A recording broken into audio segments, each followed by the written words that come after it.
Welcome to MiConvert. In this tutorial, I will show you how to convert DWG files to step format, completely free and online. Open your browser and search for DWG to step MiConvert.com. Click on the first result to go straight to the converter.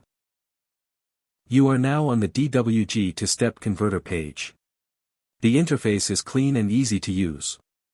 Let's upload a file. Click the Choose File button.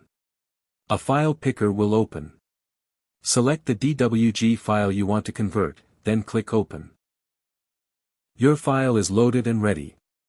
You can see the file name, size, and destination format. Click Convert now to start the conversion. The conversion is in progress.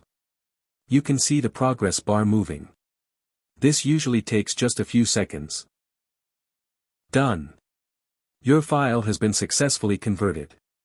Click Download to save the step file to your computer. That's it. Visit MiConvert.com for more free conversion tools. Subscribe for more tutorials. Thanks for watching.